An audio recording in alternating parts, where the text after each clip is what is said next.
ಕೂಡ ನಿಮ್ಮದೇ ಆಗಿರ್ತಕ್ಕಂಥ ಯೂಟ್ಯೂಬ್ ಚಾನಲ್ ಸ್ಟಡಿ ವಿತ್ ಪರಶುರಾಮ್ಗೆ ಸ್ವಾಗತ ಅಂತ ಹೇಳ್ತಾ, ಸೊ ಫ್ರೆಂಡ್ಸ್, ನಿಮಗಾಗಿ 9ನೇ ತರಗತಿಯ FA 4ರಲ್ಲಿ ಬರ್ತಕ್ಕಂಥ ಗಣಿತದಲ್ಲಿ ಪ್ರಶ್ನೆ ಪತ್ರಿಕೆಯನ್ನು ಹಾಕ್ತಾ ಇದ್ದೀನಿ. ಆಲ್ರೆಡಿ ಎಲ್ಲ ವಿಷಯಗಳಲ್ಲಿ ನಾವು ಪೋಸ್ಟ್ ಮಾಡಿದ್ದೀವಿ.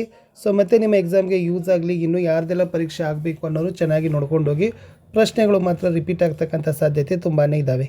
ಸೊ ಲೈಕ್, ಶೇರ್ ಮತ್ತು ಸಬ್ಸ್ಕ್ರೈಬ್ ಮಾಡೋದನ್ನು ಮಾತ್ರ ಮರೆಯದಿರಿ ಅಂತ ಹೇಳ್ತಾ ಫ್ರೆಂಡ್ಸ್, ಈ ವಿಡಿಯೋವನ್ನು ಶುರು ಮಾಡ್ತೀನಿ. ಇಂಪಾರ್ಟೆಂಟ್ ಕ್ವಶನ್ಸ್ ಇದ್ದಾವೆ. ಸೊ ಬೇರೆ ವಿಷಯಗಳನ್ನ ನೋಡದೇ ಇದ್ದರೆ ವಿಡಿಯೋದ ಡಿಸ್ಕ್ರಿಪ್ಷನ್ ಬಾಕ್ಸ್ನಲ್ಲಿ ಒಂದು ಪ್ಲೇಲಿಸ್ಟ್ ಲಿಂಕ್ ಸಿಗ್ತದೆ. FA SA ಎಕ್ಸಾಮ್ 2025-26ರಲ್ಲಿ ಹೋದರೆ ಸಾಕು, ನೀವು ಖಂಡಿತವಾಗಿ ಎಲ್ಲ ವಿಷಯಗಳ ವಿಡಿಯೋಗಳನ್ನೇ ನೋಡ್ತೀರಿ. ಫಸ್ಟ್ MCQದಲ್ಲಿ ಮೊದಲ ಪ್ರಶ್ನೆ ಕೊಟ್ಟಿದ್ದರು. ಸಮದ್ವಿ ಬಾಹು ತ್ರಿಭುಜದ ಒಂದು ಬಾಹು 5 ಸೆಂಟಿಮೀಟರ್ ಮತ್ತು ಸಮನಾದ ಬಾಹುಗಳ ಅಳತೆ 3 ಸೆಂಟಿಮೀಟರ್. ಹಾಗಾದರೆ ತ್ರಿಭುಜದ ಅರ್ಧ ಸುತ್ತಳತೆಯ ಬೆಲೆ ಅಂತ ಕೇಳಿದರು. So A 11 centimetre, B 5.5 centimetre, C ಬಂದುಬಿಟ್ಟು 10 ಸೆಂಟಿಮೀಟರ್, D ಬಂದುಬಿಟ್ಟು 22 ಸೆಂಟಿಮೀಟರ್.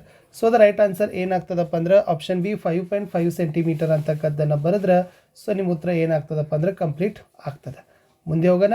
ಮುಂದಿನ ಪ್ರಶ್ನೆ, ತ್ರಿಜ್ಯ 7 ಸೆಂಟಿಮೀಟರ್ ಇರುವ ಒಂದು ಲೋಹದ ಗೋಳದ ಮೇಲ್ಮೈ ವಿಸ್ತೀರ್ಣ ಎಷ್ಟು? A 308 cm², B 462 cm², C 512 cm². So D ಎಷ್ಟಿದೆಪ್ಪ ಅಂತಂದರೆ yes 616 cm². So the answer ಏನಿದಪ್ಪ ಅಂತಂದ್ರೆ 616 cm² ಅಂತಕ್ಕದ್ದನ್ನು ಗೋಳದ ಮೇಲ್ಮೈ ವಿಸ್ತೀರ್ಣವನ್ನು ತೋರಿಸ್ಬೇಕು. ನೆಕ್ಸ್ಟ್ ಇತ್ತು, ನಿರಂತರ ವರ್ಗಾಂತರ 20ರಿಂದ 30 ಆದರೆ ಅದರ ಗಾತ್ರ ಎಷ್ಟಿರ್ತದೆ ಅಂತ ಕೇಳಿದ್ದಾರೆ. ಸೊ ನಿರಂತರ ವರ್ಗಾಂತರ 20ರಿಂದ 30 ಆದರೆ ಅದರ ಗಾತ್ರ ಎಷ್ಟಾಗಿರ್ತದಪ್ಪ ಅಂದರೆ 10 ಅಂತ ಆಗಿರ್ತದೆ. ಇಟ್ ಮೀನ್ಸ್ ನೀವು 20 to 30 ಎನಿಸ್ತಾ ಹೋದರೆ ಅಲ್ಲಿ ಎಷ್ಟು ಬರ್ತದಪ್ಪ ಅಂದ್ರೆ 10 ಬರ್ತದೆ. 10ನೇ ನಾವೇನಂತೀವಿ ಗಾತ್ರ ಅಂತಲೇ ಕರೆಯೋದು. ಇನ್ನು 1 ಮಾರ್ಕರ್ ಕ್ವಶನ್, ಒಂದು ಸಮಬಾಹು ತ್ರಿಭುಜದ ಸುತ್ತಳತೆ 180 ಸೆಂಟಿಮೀಟರ್ ಆದರೆ ಪ್ರತಿ ಬಾಹುವಿನ ಅಳತೆಯನ್ನು ಕಂಡುಹಿಡಿಯಿರಿ ಅಂತ ಕೇಳಿದರು. ಸೊ ವೆರಿ ಸಿಂಪಲ್ ಬರಿಬೋದು. ಪ್ರತಿಯೊಂದು ಬಾಹು ಸಮಾನವಾಗಿರ್ತಾವೆ, ಆದ್ದರಿಂದ ಪರಿಧಿ ಏನಾಗಿರ್ತದೆ 3x ಆಗಿರ್ತದೆ, ಅಂದರೆ 180. ಸೊ x ಏನಾಗಿರ್ತದೆ 180 / 6 ಅಂದರೆ 60 ಸೆಂಟಿಮೀಟರ್ ಅನ್ನೋದನ್ನು ಏನಾಗ್ಬೋದು ಬರಿಬೋದು. ನೆಕ್ಸ್ಟ್, ತ್ರಿಜ್ಯ 6 ಬಾಣಗಳಿರುವ ಅರ್ಧಗೋಳದ ಪೂರ್ಣ ಮೇಲ್ಮೈ ವಿಸ್ತೀರ್ಣವನ್ನು ಕಂಡುಹಿಡಿಯುವ ಸೂತ್ರವನ್ನು ಬರೀರಿ ಅಂತ ಕೇಳಿದ್ದಾರೆ. ಸೊ ತ್ರಿಜ್ಯ 6 ಬಾಣ ಇತ್ತಂದ್ರೆ ಅರ್ಧಗೋಳದ ಪೂರ್ಣ ಮೇಲ್ಮೈ ವಿಸ್ತೀರ್ಣ ಎಷ್ಟಾಗಿರ್ತದೆ? A = 3πr² is the right answer. ಇನ್ನು ಸ್ತಂಭ ಲೇಖನವನ್ನು ವ್ಯಾಖ್ಯಾನಿಸಿ ಅಂತ ಕೇಳಿದ್ದಾರೆ. ಸೊ ಸ್ತಂಭ ಲೇಖನಿಗೆ ಡೆಫಿನೇಷನನ್ನು ಕೊಟ್ಟರೆ ಏನಾಗ್ತದಪ್ಪ ಅಂದ್ರೆ, ಸ್ತಂಭಗಳ ನಡುವಿನ ಅಂತರವು ಸಮನಾಗಿರುವ ದತ್ತಾಂಶಗಳನ್ನು ಚಿತ್ರದ ಮೂಲಕ ಪ್ರತಿನಿಧಿಸ್ತಕ್ಕಂಥ ನಕ್ಷೆಗೆ ಏನಂತ ಕರೆಯೋದು? ಸ್ತಂಭ ನಕ್ಷೆ ಅಂತ ಕರೀತಾರೆ. ಮುಂದಿನ ಪ್ರಶ್ನೆ, ವರ್ಗಾಂತರ 10ರಿಂದ 20 ಇದ್ದರೆ ಮಧ್ಯಬಿಂದುವನ್ನು ಕಂಡುಹಿಡಬೇಕು. ಏನೂ ಇಲ್ಲ. ಸೊ ಸಿಂಪಲಾಗಿ ಏನು ಬರೀಬೇಕು? 10 + 20 ಮಾಡಿರಿ, ಓಕೆನಾ.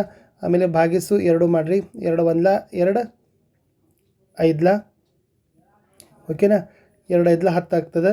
ಅಂದ್ರೆ 10 ಮತ್ತು 20 ಎರಡು ಏನು ಮಾಡಬೇಕಪ್ಪ ಅಂದರೆ ಕೂಡಿಸ್ಬೇಕು. ಸೊ 10 20 2 ಕೂಡಿಸಿದ್ರೆ ಎಷ್ಟಾಗ್ತದೆ? 30 ಆಗ್ತದೆ.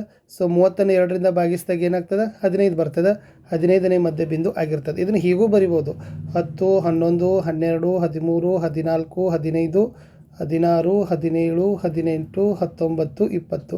ಸೊ ಈ ಥರದ ಮಿಡ್ ಪಾಯಿಂಟ್ ಏನಾಗಿರ್ತದೆ? 15 ಆಗಿರ್ತದೆ. ನೋಡಿರಿ, ಈ ಕಡೆ ಎಷ್ಟಿದಾವೆ? 3 4 5 ಇದಾವೆ, ಈ ಕಡೆ ಎಷ್ಟಿದಾವೆ? 5 ಇದಾವೆ. 15 ಮಧ್ಯಬಿಂದು. ಹೀಗನ್ನು ಕೂಡ ನೀವೇನು ಮಾಡ್ಬೋದು? ಗುರುತಿಸ್ಬೋದು. 2 ಮಾರ್ಕರ್ ಕ್ವಶನ್, ಒಂದು ತ್ರಿಭುಜದ ಬಾಹುಗಳು 12:17:25ರಲ್ಲಿವೆ. ಇದರ ಸುತ್ತಳತೆ 540 ಸೆಂಟಿಮೀಟರ್ ಆದರೆ ತ್ರಿಭುಜದ ಎಲ್ಲ ಬಾಹುಗಳ ಅಳತೆಯನ್ನು ಕಂಡುಹಿಡಿಯಿರಿ ಅಂತ ಕೇಳಿದರು. ಸೊ ಅದನ್ನು ಬರ್ಕೊಡ್ರಿ. ಫಸ್ಟ್ ಏನು ಬರ್ಕೋತೀರಿ? 12x + 17x + 25x = 540, ಅಂದರೆ 54x = 540. ಅವಾಗ ಎಕ್ಸ್ನ ಬೆಲೆ ಎಷ್ಟಾಗ್ತದೆ?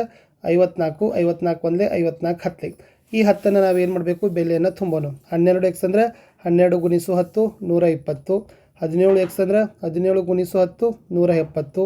25x ಅಂದರೆ 25 × 10 750 ಸೆಂಟಿಮೀಟರ್ ಅಂತ ಬರೆದ್ರೆ ಆನ್ಸರ್ ಕಂಪ್ಲೀಟ್ ಬರ್ತದೆ. ಮುಂದಿನ ಪ್ರಶ್ನೆ, ಎತ್ತರ 28 ಸೆಂಟಿಮೀಟರ್ ಮತ್ತು ಪಾದದ ತ್ರಿಜ್ಯ 21 ಸೆಂಟಿಮೀಟರ್ ಇರುವ ನೇರ ವೃತ್ತ ಪಾದಶಂಕುವಿನ ಪಾರ್ಶ್ವ ಮೇಲ್ಮೈ ವಿಸ್ತೀರ್ಣವನ್ನು ಕಂಡುಹಿಡಿಯಿರಿ ಅಂತ ಕೇಳಿದ್ದಾರೆ. ಸೂತ್ರ ಗೊತ್ತಿದೆ, L = √h² + r² ಆಗ್ತದೆ. ಆವಾಗ ಹೈಟ್ ಎಷ್ಟದ? ಎತ್ತರ ಎಷ್ಟದ? 28 ಅದ. ಆರ್ ಎಷ್ಟದ? 21 ಅದ. ತ್ರಿಜ್ಯ ರೇಡಿಯಸ್, ಓಕೆನಾ.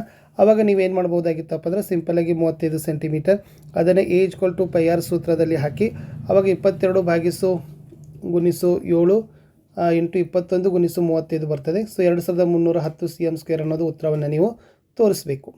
ನೆಕ್ಸ್ಟ್, ಅಂಕಗಳನ್ನು ಕೊಟ್ಟಿದ್ದಾರೆ, ಅದಕ್ಕೆ ಹಿಸ್ಟೋಗ್ರಾಮ್ ರಚನೆ ಮಾಡಲಿಕ್ಕೆ ಕೊಟ್ಟಿದ್ದರು. ಅಂಕಗಳು 0ರಿಂದ 10 2 ಇದ್ದಾರೆ, 10ರಿಂದ 20ಕ್ಕೆ 5 ಇದ್ದಾರೆ, 20ರಿಂದ 30ಕ್ಕೆ 7 ಇದ್ದಾರೆ, 30ರಿಂದ 40ಕ್ಕೆ 10 ಇದ್ದಾರೆ, 40ರಿಂದ 50ಕ್ಕೆ 6 ಇದ್ದಾರೆ. ಸೊ ಆವಾಗ ನೀವೇನು ಮಾಡಬೇಕಪ್ಪ ಅಂದ್ರೆ ಈ ಕಡೆ ಅಂಕಗಳಂತ ಹಾಕಬೇಕು. ಓಕೆನಾ, ಇದೇನಿದು ಅಂಕ, ಇದು ವಿದ್ಯಾರ್ಥಿಗಳ ಸಂಖ್ಯೆ, ಸೊ ಫಸ್ಟ್ ಎಷ್ಟದ 2 ಅಂತ ಬರೀರಿ. ಇದು 5, ಇದು 7, ಇದು 10, ಇದು 6. ಸೊ ಈ ಥರ ಹಿಸ್ಟೋಗ್ರಾಮನ್ನು ರಚನೆ ಮಾಡಿದರೆ ಮಾರ್ಕನ್ನು ಫುಲ್ಲಾಗಿ ಕೊಡ್ತಾರೆ. 3 ಮಾರ್ಕರ್ ಕ್ವಶನ್. ತ್ರಿಭುಜದ ಬಾಹುಗಳ ಅಳತೆ 35 ಸೆಂಟಿಮೀಟರ್, 54 ಸೆಂಟಿಮೀಟರ್ ಮತ್ತು 61 ಸೆಂಟಿಮೀಟರ್ ಇದೆ. ಆ ತ್ರಿಭುಜದಲ್ಲಿ ಎಳೆಯಬಹುದಾದ ಅತ್ಯಂತ ದೊಡ್ಡ ಲಂಬ ಎತ್ತರದ ಉದ್ದವನ್ನು ಕಂಡುಹಿಡಿಯಿರಿ ಅಂತ ಕೇಳಿದರು. ಸೊ ಇಲ್ಲೇನು ಬರೀತೀರಿ? A 35 centimetre, B 54, C 61. ಆವಾಗ ಎಸ್ ತಗೋರಿ, 35 + 54 + 61 / 2 ಮಾಡಿದಾಗ 75 ಬರ್ತದೆ.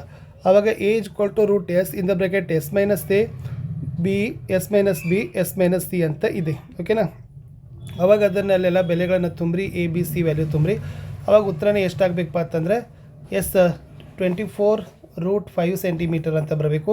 ಸೊ ಫಸ್ಟ್ ತ್ರಿಭುಜದ ವಿಸ್ತೀರ್ಣನೂ ಕೂಡ ನೀವೇನು ಮಾಡಬೇಕಾಗ್ತದೆ, ಈ ಥರನಾಗೆ ಲೆಕ್ಕವನ್ನು ಹಾಕಬೇಕು.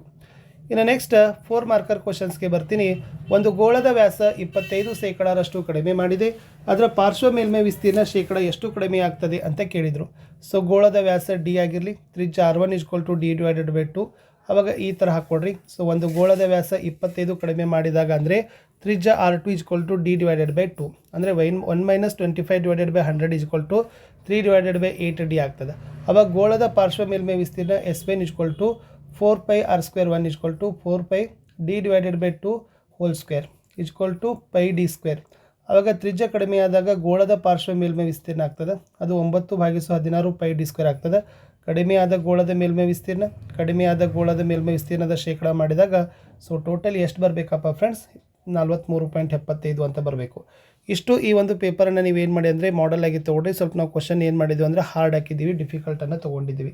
ಇದಕ್ಕಿಂತ ಚೆನ್ನಾಗಿ ಈಸಿಯಾಗಿರ್ತಕ್ಕಂಥ ಪ್ರಶ್ನೆಗಳೇ ನಿಮ್ಮ ಪರೀಕ್ಷೆಗಳಲ್ಲಿ ಸಿಗ್ತದೆ. ಓಕೆನಾ, ಸೊ ಇಷ್ಟು ಈ ವಿಡಿಯೋದಲ್ಲಿ ಇತ್ತು ಅಂತ ಹೇಳ್ತಾ ವಿಡಿಯೋನ ವಾಚ್ ಮಾಡಿದ್ದಕ್ಕೆ ಧನ್ಯವಾದಗಳು. ಸೊ ನಾನು ಮತ್ತೆ ನಿಮಗೆ ಹೊಸದಾಗಿರ್ತಕ್ಕಂಥ ವಿಡಿಯೋಗಳಲ್ಲಿ ಸಿಗ್ತೀನಿ. So until take care. ಹೆಚ್ಚು ವಿಡಿಯೋಗಳು ನಮ್ಮ ಯೂಟ್ಯೂಬ್ ಚಾನಲ್ದಲ್ಲಿದ್ದಾವೆ. ಸೊ ಅದನ್ನು ತಾವುಗಳು ಎಲ್ಲರೂ ಕೂಡ ಯೂಸ್ ಮಾಡಿಕೊಂಡು ನೋಡಿ ಅಂತ ಹೇಳ್ತಾ ವರ್ಕಿಂಗ್ PDF ಸೊ ಏನು ನಿಮಗೆ ವರ್ಕಿಂಗ್ PDF ಅಥವಾ ನಿಮಗೆ ಯೂಸ್ಫುಲ್ ಆಗಿರ್ತಕ್ಕಂಥ ಈ ಕ್ವಶನ್ ಪೇಪರ್ PDF ನಮ್ಮ ಟೆಲಿಗ್ರಾಮ್ ಗ್ರೂಪು ಮತ್ತು ವಾಟ್ಸಪ್ ಚಾನಲ್ನಲ್ಲಿ ಹಾಕ್ತಾರೆ. ಸೊ ಅವುಗಳಿಗೆ ಬಂದು ಜಾಯ್ನ್ ಆಗೋದ್ರಿಂದ ನೀವು ಇನ್ನಷ್ಟು ಹೆಚ್ಚಿನ ವಿಡಿಯೋಗಳನ್ನು ನಮ್ಮಲ್ಲಿ ವೀಕ್ಷಣೆ ಮಾಡ್ತೀರಿ ಅಂತ ಹೇಳ್ತಾ ಇಲ್ಲಿಯವರೆಗೆ ವಾಚ್ ಮಾಡಿದ್ದಕ್ಕೆ ಧನ್ಯವಾದಗಳು. ಸೊ ಮಾಡೆಲ್ ಆಗಿ ತೊಗೊಂಡು ಲೆಕ್ಕಗಳನ್ನು ಪ್ರಾಕ್ಟೀಸ್ ಮಾಡಿ. ಗುಡ್ ಡೇ, ಬಾಯ್.